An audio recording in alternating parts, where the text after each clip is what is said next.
नमस्कार, बहुत स्वागत है आप सभी का। आपके साथ ये खास पेशकश लेकर मैं हूं पूजा कविया गोमा। पुलवामा शहीदों की 3 वीरांगनाओं की मांगों को लेकर राजस्थान में सियासत चरमाई हुई है। धरना प्रदर्शन और सरकार साथ ही विपक्ष की बयानबाजी से पूरे प्रदेश का सियासी पारा चढ़ा हुआ है। वीरांगनाओं की मांग है कि शहीदों के रिश्तेदारों को नौकरी मिले।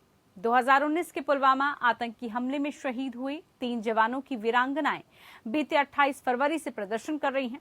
वो नियमों में बदलाव की मांग करते हुए कुछ दिनों से सीएम अशोक गहलोत से मुलाकात का समय मांग रही थी। उनकी मांग है कि न सिर्फ उनके बच्चे बल्कि उनके रिश्तेदारों को भी अनुकंपा के आधार पर सरकारी नौकरी दी जाए। उनकी अन्य मांगों में शहीद के नाम पर सड़कों का निर्माण और उनके गांव में शहीदों की प्रतिमाएं लगाना भी शामिल है। अपनी मांगों को लेकर ये वीरांगनाएं सीएम अशोक गहलोत से मिलना चाहती थी, लेकिन मिलना तो दूर, राजस्थान पुलिस ने उन वीरांगनाओं के साथ दुर्व्यवहार करते हुए उन्हें रात 3 बजे जबरन सिविल लाइन से उठाकर उनके घरों में नजरबंद कर दिया था। घर के बाहर पुलिस का कड़ा पहरा भी था। इससे पहले भी सीएम आवास की तरफ कूच कर रही वीरांगनाओं के साथ पुलिस ने दुर्व्यवहार किया था। इसके बाद वीरांगनाओं ने अपनी पीड़ा बताते हुए मुंह में घास दबाए मुख्यमंत्री से मुलाकात की, विनती की थी, लेकिन सीएम ने अब तक उनसे मुलाकात नहीं की। इसको लेकर हंगामा मचा हुआ है। बीजेपी गहलोत सरकार पर हमलावर है तो खुद कांग्रेस में ही एक बार फिर से सियासत इसको लेकर शुरू हो गई है। दरअसल सियासत इस बात को लेकर क्योंकि गहलोत के विरोधी पायलट को मौका मिल गया है। पायलट ने वीरांगनाओं से मुलाकात भी की है और गहलोत पर निशाना भी साधा है और कहा कि वीरांगनाओं की बात सुनने में ईगो सामने नहीं लानी चाहिए। पायलट ने वीरांगनाओं के मुद्दे पर कहा कि 1-2 नौकरी बड़ा मसला नहीं है, नियमों में संशोधन पहले भी हुए हैं, आगे भी हो सकते हैं। सैनिक हमारी मातृभूमि की रक्षा के लिए खड़े हैं। सैनिक हमारा मान सम्मान है, गौरव है। इस बीच शनिवार को नया घटनाक्रम भी देखने को मिला। कई जिलों से शहीदों की वीरांगनाएं जयपुर पहुंची, मुख्यमंत्री अशोक गहलोत से मुलाकात की। इसके बाद उन्होंने मीडिया से भी बात की, जिसमें उन्होंने कहा कि उनके पति शहीद हुए हैं, इसलिए नौकरी का हक उनका या उनके बेटे का है, किसी देवर या जेठ का नहीं है। ये वीरांगनाएं अचानक कैसे सामने आ गई? इतने दिनों से जब पुलवामा शहीदों की वीरांगनाएं धरना दे रही थी, तब ये कहां पर थी? उन्हें मुख्यमंत्री से मिलने तक का समय नहीं दिया गया। पुलिस की लाठी खाकर मुंह में घास दबाकर गुहार वो लगाती रही। इसके बाद भी सीएम अशोक गहलोत उनसे मिलने की बजाय ट्वीट करके उनकी मांगों को जायज नहीं बता रहे थे। लेकिन इन सबके बीच प्रदेश के झुंझुनू, सीकर, भरतपुर समेत अन्य जिलों की करीब 25 वीरांगनाएं जयपुर पहुंची और लग्जरी गाड़ियों से मुख्यमंत्री आवास भी पहुंची। कुछ देर बाद उनमें से कुछ वीरांगनाओं ने कहा कि वो सीधे सीएम से मिलने पहुंची। उन्हें 30 मिनट के अंदर ही बुला लिया गया। इसके बाद मुख्यमंत्री हाउस के आगे उन्हें मीडिया के सामने भी लाया गया। मीडिया के सामने उन वीरांगनाओं ने कहा कि उनके पति शहीद हुए हैं तो उनकी जगह नौकरी का हक उनका या उनके बेटे का है। नौकरी किसी जेठ देवर को नहीं मिलनी चाहिए। अब ऐसे में सवाल यही उठता है कि अपनी मांग को लेकर प्रदर्शन कर रही वो वीरांगनाएं मुख्यमंत्री से ही तो मिलना चाहती हैं, लेकिन उनसे मिल नहीं पा रही हैं। लेकिन सीएम अशोक गहलोत का समर्थन करने वाली महिलाओं को तुरंत मिलने का मौका दे दिया गया। ऐसे में सवाल यही उठता है कि वीरांगनाओं की मांग पर सियासत आखिरकार क्यों राजस्थान में हो रही है।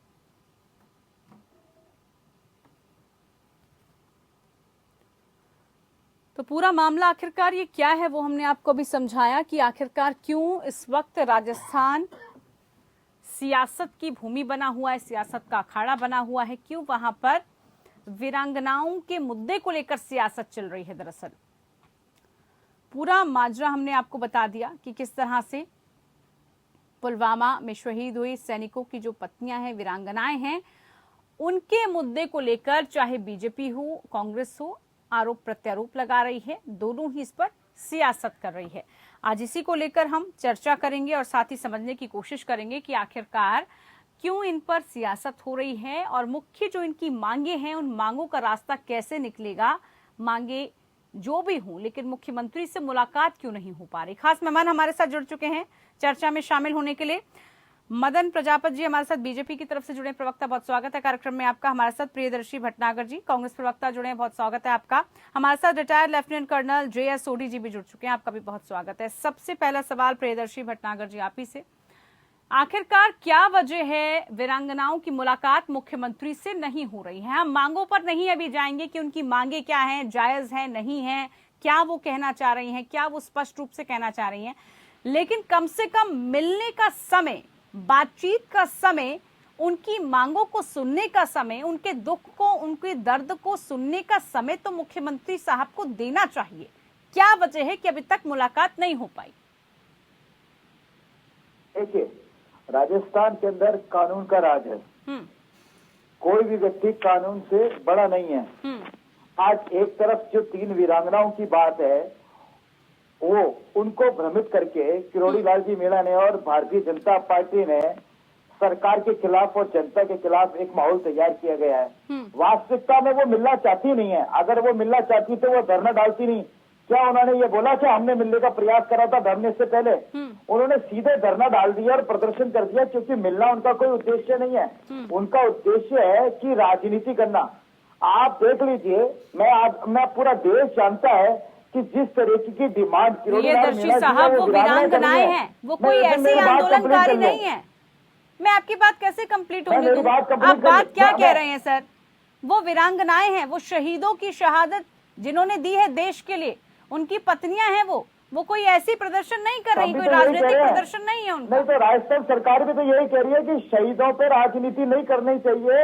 और आपको मैं एक बात, मैं बेसिक बात बता दूं, जो डिमांड आज वो राजस्थान सरकार से कर रहे हैं, राजस्थान सरकार उनके प्रति सकारात्मक रुख अपनाती है और उसके लिए बिल्कुल कटिबद्ध है, वचनबद्ध है। परंतु आज ये सारी मांगे किरोड़ी लाल मीणा जी को और भारतीय जनता पार्टी जी को सबसे पहले तो मोदी जी से करनी चाहिए, क्योंकि जो पुलवामा अटैक है, जो पुलवामा घटना है, आज पूरे देश के लिए आज उस घटना पर ही प्रश्न चिन्ह बना हुआ है, उसकी वास्तविकता पर ही प्रश्न चिन्ह बना हुआ है। प्रियदर्शी जी देखिए, सवाल यहाँ पर ये, ठीक है, आप कह रहे हैं कि उन्होंने मांग नहीं की। प्रियदर्शी साहब, उन्होंने कहा आपने मुलाकात नहीं करने दी, मुख्यमंत्री साहब मुलाकात नहीं कर पा रहे हैं। लेकिन मुझे जरा ये बताइए, बाकी की जो पहुंच रही है वीरांगनाएं, चाहे झुंझुनू या अन्य जिलों से, अन्य जगहों से, उनसे डायरेक्ट कैसे मुलाकात हो रही है? आधे घंटे के समय के बाद उनसे मुलाकात भी हो गई, बातचीत भी हो गई, वो मीडिया के सामने भी आ गए कि आधे घंटे की मुलाकात से डायरेक्ट उनको मिला लिया है। सीएम कार्यालय का, सीएम साहब का एक सिस्टम है, वहां पर जिसको भी मिलना होता है अपॉइंटमेंट लिया जाता है और जैसे नहीं, यानी कि जो समर्थन में है आप उनको बुला लेंगे, जो समर्थन कर रहे हैं उनसे बातचीत हो जाएगी, जो विरोध कर रहे हैं, जिनको आपत्ति है, उनको नहीं बुलाया जाएगा, उनसे बातचीत नहीं होगी, उनको समय नहीं मिलेगा, उनको इजाजत नहीं मिलेगी। जो विरोध कर रहे हैं, जिन्होंने समर्थन किया, उनको तो हाथों हाथ बुला लिया गया। कतई नहीं है। जो समय लेना चाहता है, जो समय लेना चाहता है, वो सिस्टम है, उसके तहत समय ले सकता है। जो समय लेना चाहता ही नहीं है तो सीधे सीएम ऑफिस के बाहर, कार्यालय के बाहर में धरने पे बैठ जाए, प्रदर्शन पे बैठ जाए और कानून व्यवस्था को बिगाड़े, तो वो उसका सर महिलाएं हैं, वो वीरांगनाएं हैं, क्या माहौल खराब कर रही है, वो क्या बिगाड़ रही है, क्या प्रोटोकॉल तोड़ रही है, क्या लॉ एंड ऑर्डर खराब कर रही है वो महिलाएं, क्या दंगा फसाद कर दिया, कैसी बातें कर रहे हैं सर आप? मेरी बात का जवाब दीजिए, आप मेरी बात का जवाब दीजिए। वो 25 वीरांगना को आप वीरांगनाएं नहीं मानती हैं? आप कह दीजिए, नहीं मानती है क्या? एक तरफ तो 25 वीरांगना है, वीरांगनाएं सभी एक बराबर है, जिनके पतियों ने देश के लिए अपनी जान को न्यौछावर कर दिया, क्या उन पर बीत रही होगी, किस तरह के भावनात्मक पहलू वो महिला अकेले जो समाज में जूझ रही है, वो जरा हमें समझना होगा। यहाँ पर हम वो सही या उनको नहीं मान रहे, इसको लेकर नहीं चर्चा कर रहे। चर्चा सिर्फ इस बात पर है कि मुख्यमंत्री साहब क्यों मुलाकात का समय नहीं दे रहे हैं। बिल्कुल क्लियर कह दिया है भाई, मांग जायज है नहीं? आपके क्या नाम है, पायलट साहब कह रहे हैं आपके, तो मांगों को हम मान सकते हैं, कंसीडर कर सकते हैं। 1-2 नौकरियों की बात है, निजी वक्तव्य है, हम आउट ऑफ द वे जाके कर सकते हैं, हम आउट ऑफ द वे जाके कुछ कर सकते हैं। ऐसा तो नहीं है इससे पहले कभी संशोधन नहीं हुआ नियमों में? आप सियासत कर रहे हैं सर। देखिए, सबको अपनी राय रखने का, अपनी बात कहने का अधिकार है। पायलट साहब ने भी अपने अधिकारों के तहत जो बात कही है वो उन तक सीमित है। जहां तक मदन प्रजापत जी हमारे साथ जुड़े, मदन जी भी हमारे साथ जुड़े। ठीक है प्रियदर्शी साहब, सबको वक्त देना होगा। मदन जी भी हमारे साथ जुड़े। मदन जी, सियासत का आरोप आप पर, इससे पहले किसी तरह की सियासत नहीं हुई। 28 फरवरी को एकाएक वीरांगनाएं आती हैं, प्रदर्शन करती हैं, प्रदर्शन का उसके बाद क्या हश्र होता है, किस तरह से वो बढ़ता चला जाता है, वो हम देख रहे हैं।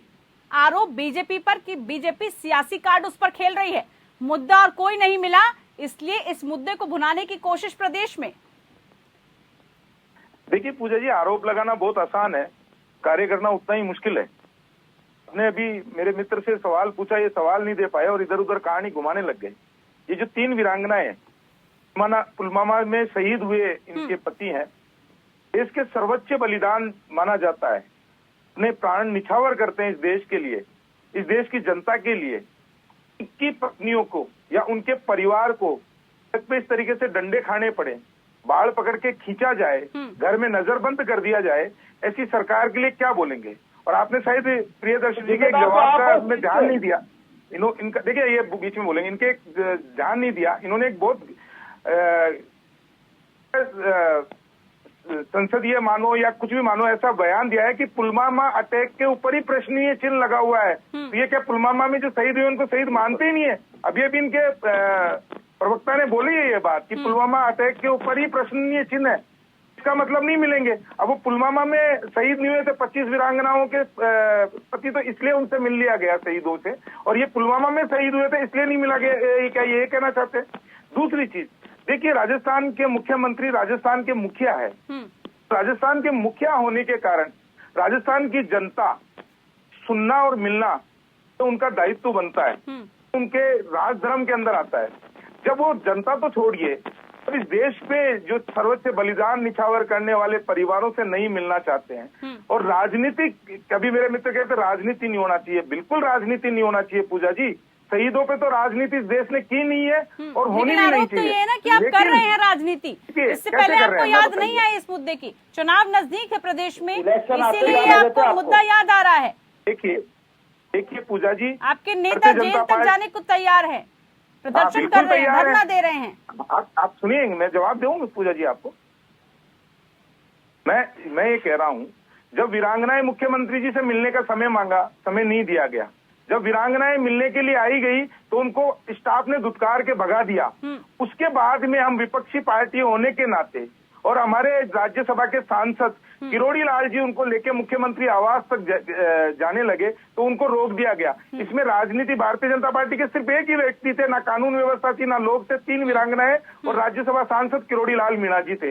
वो राज्यसभा सांसद है, जनप्रतिनिधि है पूजा जी। वो अगर शहीदों की पत्नियों को लेके अगर मुख्यमंत्री आवास जाते हैं तो इसमें कौन सी कानून व्यवस्था खराब हो रही है, मैं नहीं समझता। दूसरी चीज, आप कह रही हैं कि राजनीति, मैं फिर कह रहा हूँ, राजनीति कब करनी पड़ी? आप ये देखिए कि जब वीरांगनाओं के साथ में अभद्र व्यवहार किया जाए पुलिस द्वारा, जब भी भारतीय जनता पार्टी चुप बैठी रहे, तो ऐसा नहीं हो सकता। हम इसलिए चुप नहीं बैठेंगे कि शहीदों का अपमान होए। और ये वो पार्टी है पूजा जी जिन्होंने अभी कहा है कि पुलवामा अटैक ही प्रश्नीय चिन्ह है। इनके पार्टी के जो लोग हैं वो आर्मी के प्रमुख को सड़क का गुंडा बताते हैं, ये आर्मी को रेपिस्ट बताते हैं, और अब ये इस तरीके से गिर गए कि देश में सर्वोच्च बलिदान देने वाले शहीदों की पत्नियों को इनकी पुलिस घसीटती है, बाल पकड़ के खींचती है, गाड़ी के अंदर अभद्रता का व्यवहार करती है और घर के अंदर नजरबंद कर देती है। मैं आज के आपके माध्यम से पूछना चाहता हूं कि इनके राहुल गांधी जी विदेशों में जाके कहते हैं कि भारत में लोकतंत्र खत्म हो गया। राजस्थान के लोकतंत्र के लिए इनकी सरकार है, कौन जिम्मेदार है और कौन जवाब देगा? कौन जिम्मेदार है, जवाब दे किसके, ये हमें समझना होगा। लेकिन जे सोडी साहब, सैनिकों पर सियासत, वीरांगनाओं, उनकी जो वीरांगनाएं हैं उन पर सियासत, उनकी मांगों को तो हम बाद में समझेंगे, लेकिन उनसे बातचीत का समय, उनकी मांगों को सुनने के लिए उनसे मुलाकात करने का समय भी अगर किसी राज्य में मुख्यमंत्री के पास नहीं हो तो क्या किया जा सकता है?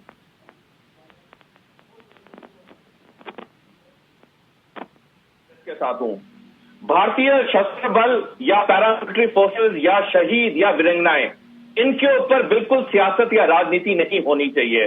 और अगर किसी वीरांगना के दिल में कोई एक डाउट है तो उस राज्य के मुख्यमंत्री को प्रायोरिटी पे उन्हें अपॉइंटमेंट देनी चाहिए, उनसे मिलना चाहिए, उनकी बातें सुननी चाहिए, चाहे बातें रिजॉल्व हो पाए या नहीं, चाहे रूल्स में चेंज हो पाए या नहीं, जैसा आपने बताया कि इसको बाद में डिस्कस करेंगे।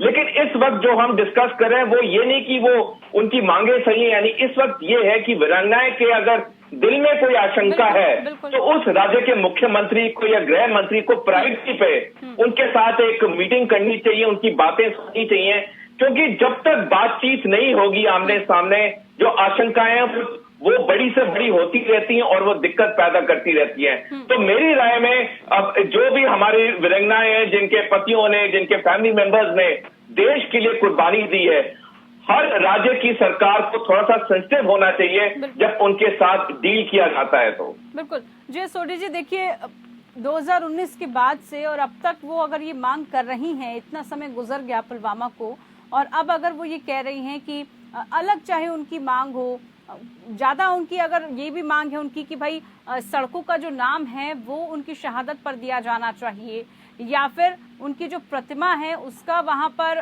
बनाना चाहिए उनके, ताकि याद रहे, एक स्मारक हो वहां पर। ये जो मांगे हैं, क्या ये नाजायज मांगे हैं किसी के लिए भी? क्या वो वीरांगनाएं इतना भी हक, इतना भी अधिकार समाज में नहीं रखती हैं, जिन्होंने अपने परिवार के सदस्यों को खोया है, ताउम्र वो इस बात को नहीं भूल पाएंगे, लेकिन यहाँ पर सियासत हो रही है इसको लेकर। पूजा जी, मैं आपके साथ बिल्कुल सहमत हूँ। किसी सड़क का उस शहीद पे नाम रखना, उस शहीद की प्रतिमा उसके गांव में लगा, सरकार के लिए एक आसान काम है, और इसमें मेरी राय में तो ये 5 मिनट नहीं लगने चाहिए ऐसे ऑर्डर्स देने के लिए।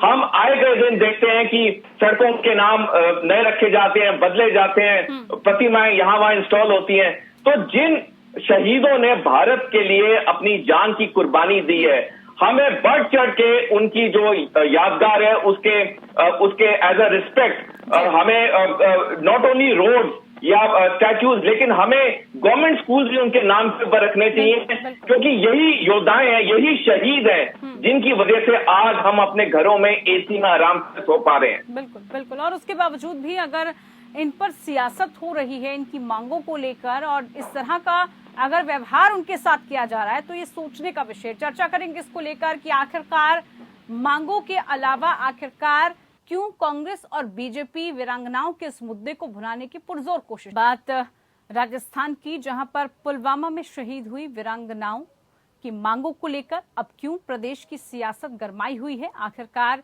क्या उनकी मांगे हैं और क्यों उनकी मांगों को लेकर सवाल उठ रहे हैं, इसी पर हमारी खास चर्चा है। खास मेहमान हमारे साथ लगातार जुड़े हुए हैं।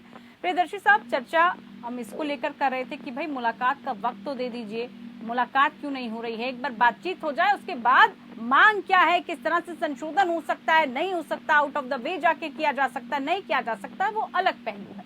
लेकिन दूसरी तरफ सचिन पायलट साहब ने मुलाकात कर ली, उनके पास मुलाकात का समय है, उन्होंने खुद कहा कि ईगो को साइड में रखना चाहिए। क्या मायने हैं उनके इस बयान के? देखिए, आपको मैं पहले इस बात का जवाब दे चुका हूं कि पायलट साहब अपने निजी हवाले से कुछ भी कहें, वो उसके लिए स्वतंत्र हैं, एक बात। और जो वीरांगना है, उनकी मांगों के संदर्भ में माननीय मुख्यमंत्री जी बिल्कुल सकारात्मक नजरिए से विचार कर रहे हैं, शीघ्र ही आपको समाधान नजर आएगा। लेकिन भारतीय जनता पार्टी उन वीरांगनाओं को भ्रमित करके और राजस्थान का माहौल खराब करना चाह रही है, क्योंकि ये मुद्दा विहीन पार्टी है, इनके पास में चुनाव नजदीक है। जैसे ही चुनाव आते हैं तो ये हिंदू मुसलमान सेना इस तरीके की बातें कर किसी भी तरीके से जनता का ध्यान अपनी तरफ आकर्षित करना चाहते हैं, क्योंकि तो आप होने मत दीजिए ना, आप मुलाकात कर लीजिए, आप सुन लीजिए उनकी बात पूरी करने दीजिए ना, आप सुन लीजिए ना। प्रियदर्शी साहब, कैसे मैं आपकी बात को पूरा सुनती रहूं सर? सवाल मेरा उठेगा ना, जब आपके जवाबों से मैं सहमत नहीं होंगी, मैं सवाल आपकी बात का जवाब दे दिया, मैंने आपकी बात का जवाब दे दिया। अब राजस्थान के अंदर भारतीय जनता पार्टी इस घटनाक्रम के लिए जिम्मेदार है। ये आपस में टुकड़े टुकड़े गैंग हो चुकी है। आप मुलाकात तो मुख्यमंत्री से करनी है ना, वीरांगनाओं को मुलाकात तो मुख्यमंत्री साहब से करनी है, अशोक गहलोत जी से करनी है, खुद के गिरफ्तार बीजेपी से तो नहीं करनी। मुलाकात तो मुख्यमंत्री से करनी है ना सर। तो मैंने आपको बिल्कुल सकारात्मक में जवाब दिया कि माननीय मुख्यमंत्री जी उनकी मांगों के प्रति पूरे सजग है, शीघ्र ही आपको ठोस और सकारात्मक निर्णय चलिए, ये आश्वासन आप दे रहे हैं, आप आश्वासन दे रहे हैं, हाथ में लेकर दादागिरी करके कानून व्यवस्था किसने वहाँ पर लचर करी, किसने चरमराई, मुझे ये बात स्पष्ट नहीं हो पा रही है। निर्णय भी करते हैं, क्या वो 3 वीरांगनाएं वहाँ पर लॉ एंड ऑर्डर खराब कर रही थी? सीएम हाउस के सामने धरना डालना कौन मानेगा सर? वहाँ पर जो 3 महिलाएं प्रदर्शन के लिए बैठी थी, मुंह में वो घास वो दबाकर अकेली टीम नहीं है, बात भी नहीं कर रही थी। और भारतीय जनता पार्टी उनके साथ में माहौल खराब कर रही है, उनको भ्रमित कर रही है। उनके लिए पूरी सरकार सजग है, मदन परंतु जी समय पे मांगे मिलने का रिएक्शन सियासत ही करते रहेंगे या जायज मांगों को उठाएंगे और कुछ समाधान निकालेंगे, या सिर्फ इस मुद्दे को भुनाने की कोशिश करते रहेंगे?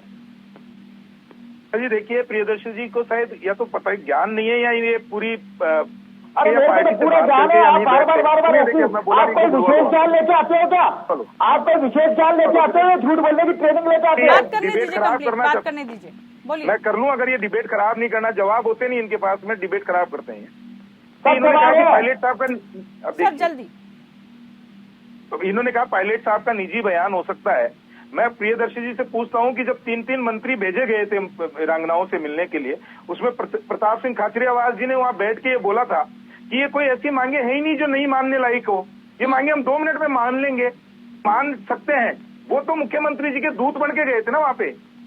अब ये बात वहां खत्म करके हो रही थी और शाम को जैसे प्रताप सिंह खाचरियावास जी ने सारे आश्वासन दिए और इधर से मुख्यमंत्री जी ने ट्वीट कर दिया, उन्होंने कहा कि नहीं हम कोई मांग नहीं मान सकते और ये मांगे मानना ना जाए। तो ये बताइए कि जब मंत्री भेजते हो आप, मंत्री वहाँ पे आश्वासन देते हैं, मांगे मुख्यमंत्री जी से नहीं मिली, जायज नहीं लग पा रही है। ठीक है जी सोडी साहब, मुख्यमंत्री नहीं, इनके मांगों को आखिरकार कैसे जायज नाजायज समझा जाए, और अगर उनकी कुछ बातें हैं, अगर वो चाह रही हैं कि कुछ इसमें बदलाव किया जाए, किसी कारण की वजह से ही वो ये बातें कह रही होंगी, ये बात हमें समझनी होगी ना सर।